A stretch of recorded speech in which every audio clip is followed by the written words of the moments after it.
Canon RF 2870 f2.8 STM. To nie jest zamiennik Canona RF 2470 f2.8L. To nie jest obiektyw typu L za połowę kwoty. To nie jest alternatywa dla braku pełnoklatkowych Sigm czy Tamronów z mocowaniem Canon. Grubo na początek? To trzymajcie się, bo dopiero zacząłem.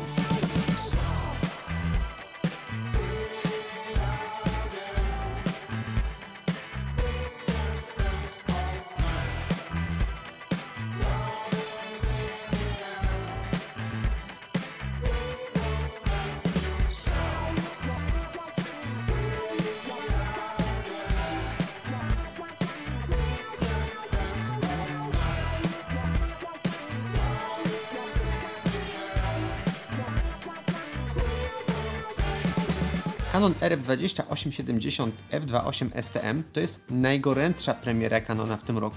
Nie dlatego, że jest to obiektyw, jakiego świat nie widział, ale dlatego, że jest to obiektyw, jakiego świat potrzebował. Tylko czy rzeczywiście jest to obiektyw tak dobry, jak mogłoby się wydawać na pierwszy rzut oka?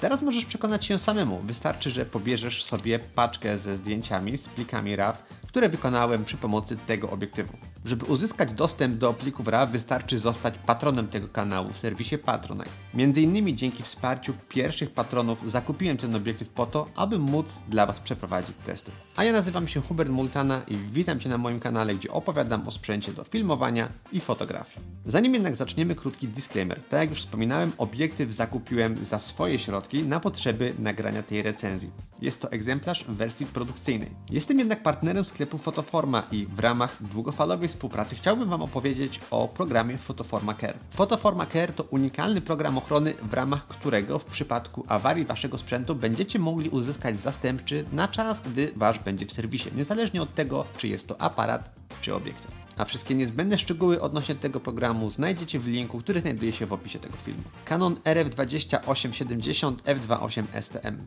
Premiera, której nikt się nie spodziewał. Premiera, która była zaskoczeniem. Premiera, która wstrząsła zarówno polskim, jak i zagranicznym internetem. Pojawił się absolutnie znikąd, wzbudzając niemałe zamieszanie na wszystkich forach branżowych w kraju i za granicą. Samemu byłem bardzo zaskoczony, widząc tą premierę. W skrócie mamy tutaj standardowy zoom o bardzo użytecznym zakresie 28:70, a to wszystko przy jasnym świetle 2.8. Jakby tego było mało, obiektyw wyposażony jest w stabilizację optyczną oraz bardzo kompaktową obudowę. A cena o połowę niższa niż RF 2470 f2.8L. Brzmi dobrze? Tak. I tutaj zrobię pauzę.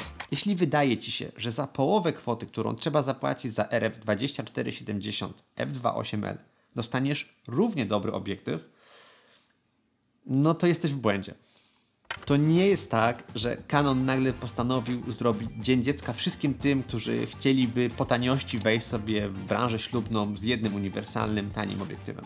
To nie jest tak, że wydasz 5000 mniej i masz dokładnie to samo, no może tam 4 mm mniej na szerokim końcu. To nie jest tak, że do Sony podpinasz sobie pełnoklatkową Sigmę czy Tamrona 2470 f2.8, która kosztuje zbliżone pieniądze do tego RF-a 2870 i wszyscy są zadowoleni. To bardzo kluczowe, żeby zrozumieć, dokąd tutaj zmierzam i do czego zmierzam w tej recenzji. Ale czy to znaczy, że RF 2870 f2.8 STM jest obiektywem złym? No zdecydowanie nie.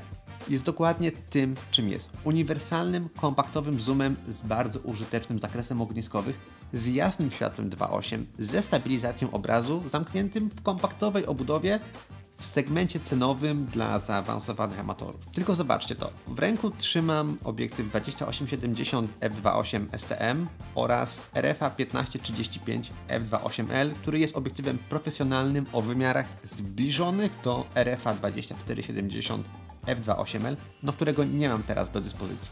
I porównajcie sobie ze sobą wymiary tych obiektywów. A teraz mam w ręku RF-a 2870 f2.8 STM oraz 24-105 f4.7.1, czyli popularnego Kita. Obiektyw typu kit dodawany w zestawie do aparatów Canon R8 czy Canon R6 Mark II. Obiektyw, który na rynku wtórnym kosztuje 500 zł i dokładnie tyle wydałem, aby mieć go u siebie. I sorry, ale ja widzę tutaj zdecydowanie więcej podobieństw do Kita niż do obiektywu typu L. Okej, ten lekko przydługi wstęp może dla niektórych z Was być zaskoczeniem, ale to nie jest moja wina.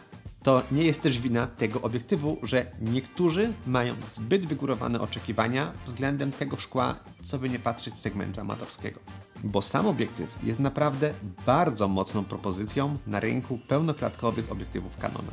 Ale to nie jest szkło dla profesjonalistów, tak jak Canon R8 nie jest aparatem dla profesjonalistów, chociaż ma bardzo dużo podobieństw do Canona R6 Mark II. I bardzo się cieszę, że on powstał, bo jest on idealnym uzupełnieniem na przykład właśnie aparatu Canon R8, którego niestety zdążyłem już sprzedać, bo nie doczekałem się m.in. takiego jasnego, lekkiego zooma. Pierwsze, czego byłem ciekaw, to na ile kompromisów musimy się zgodzić, chcąc mieć tak uniwersalny zoom w tak kompaktowych wymiarach, a przy tym w tak niewygórowanej cenie.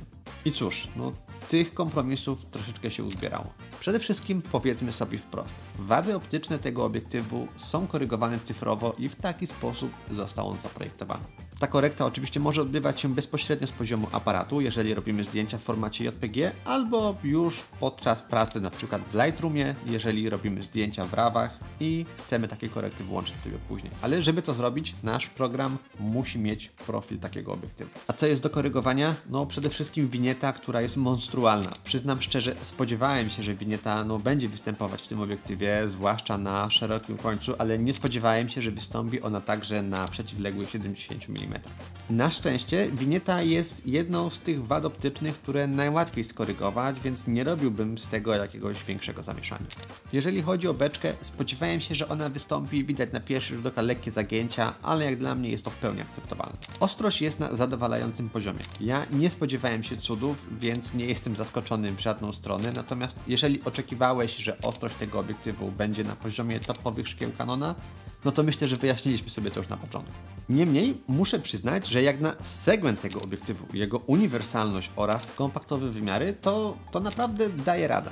Oczywiście jest zauważalnie lepiej w centrum kadru niż na jego brzegach, ale no to nie powinno nikogo dziwić. Ostrość jest naprawdę ok. Jeżeli chodzi o bokeh, jest on bardzo przyjemny w centrum kadru, nawet przy pełni otwartej przysłonie f2.8. Jeżeli chodzi o rogi, no to jest już troszeczkę gorzej. Widzimy tutaj solidne kocie oczka, zwłaszcza w rogu kadru, ale już przy domkniętej przysłonie do f4 otrzymujemy bardzo fajne okrągłe kółeczka w całym kadrze. Przekłada się to na bardzo przyjemną plastykę tego obiektywu i przyznam szczerze, powiedziałbym, że to jest jego najsilniejszy atut. Nie ukrywam, byłem bardzo pozytywnie zaskoczony po zgraniu materiału i przeglądnięciu go w domu na spokojnie. Obiektyw bardzo dobrze radzi sobie w pracy pod światło.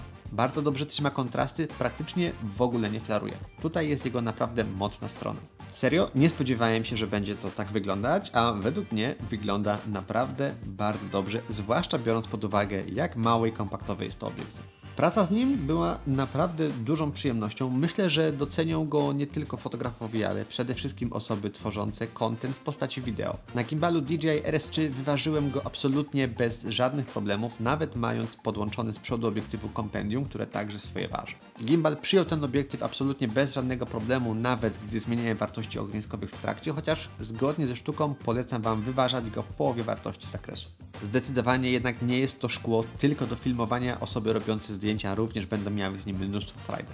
Przy czym, tak jak już mówiłem, jakość wykonania tego obiektywu według mnie raczej dyskwalifikuje go z codziennej, regularnej, profesjonalnej pracy reporterskiej. Jeżeli tworzysz sobie content hobbystycznie, zwłaszcza w domu, w kontrolowanych warunkach, to tutaj nie masz się absolutnie czego obawiać. Gdybym jednak miał wybrać to szkło do regularnych reportaży, zwłaszcza w branży ślubnej, to bym się 3 razy zastanowił.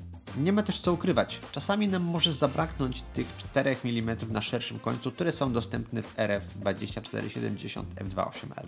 Niby niedużo, ale nie pod każdym kościołem da się cofnąć o te 2-3 kroki, aby uzyskać podobne pole widzenia. Na przykład tutaj pod kościołem na krakowskim Podgórzu ograniczają mnie schody. Nie jestem w stanie cofnąć się dalej, aby objąć cały front kościoła, więc te 4 mm mogą się przydać. Więcej o tym, czy 28 mm wystarczy, czy jednak bardziej potrzebne nam będą 24 mm, opowiem Wam o tym w dedykowanym materiale, w którym porównam ten obiektyw z obiektywem Canon RF 24-105 f4L, w związku z tym, że są to obiektywy w dużo bardziej zbliżonym segmencie i sporo osób pytało o takie porównanie. A jeżeli już mowa o segmencie cenowym, to muszę wspomnieć, że jak na ten segment cenowy, to obiektyw bardzo dobrze radzi sobie ze stabilizacją. Z powodzeniem można nim filmować z ręki, nawet jeżeli nie posiadacie gimbala. W systemie Canon stabilizacja matrycy w aparacie łączy się ze stabilizacją optyczną w obiektywie, dając wzmocnienie wzmocniony efekt. Oczywiście nie jest to taki poziom stabilizacji, jaki mamy na gimbalu, ale z powodzeniem pozwala on kręcić ujęcia z ręki nawet dla osób z mniejszym doświadczeniem.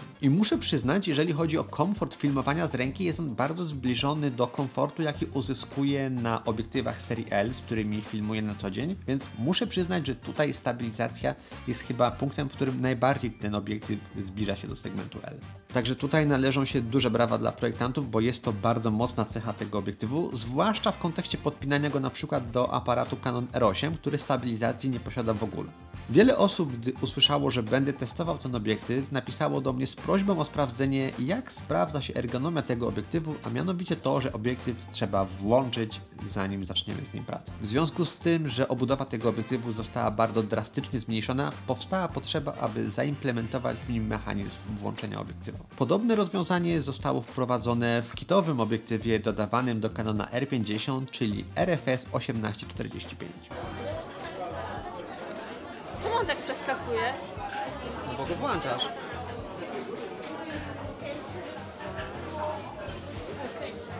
Przyznam szczerze, nie uważam tego za jakąś wielką wadę tego obiektywu. Na pewno ułatwia to przechowywanie i transport, bo jakby nie patrzeć, złożony obiektyw zajmuje zdecydowanie mniej miejsca. Mi nie przeszkadza fakt, że trzeba ten obiektyw odpalić ręcznie. Jest to coś, do czego bardzo szybko się człowiek przyzwyczaja i uwierzcie mi, po kilku chwilach z tym obiektywem będziecie robili to w pełni intuicyjnie.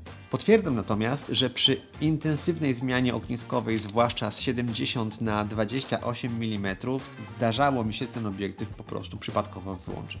Także niestety przy dynamicznej pracy reporterskiej można się tutaj zdziwić. Zakładam także, że z czasem ten mechanizm się dodatkowo wyrobi i będzie o to jeszcze łatwiej niż teraz, gdy obiektyw jest nowy. Takie rozwiązanie ma niestety jeszcze jedną wadę. Po aktywacji tego obiektywu i po wysunięciu go do 70 mm zwiększa on w sposób naprawdę bardzo widoczny swoją długość w kontekście tego, jak on wygląda, gdy jest złożony, co może powodować to, że będzie on po prostu łapał kurs do środka.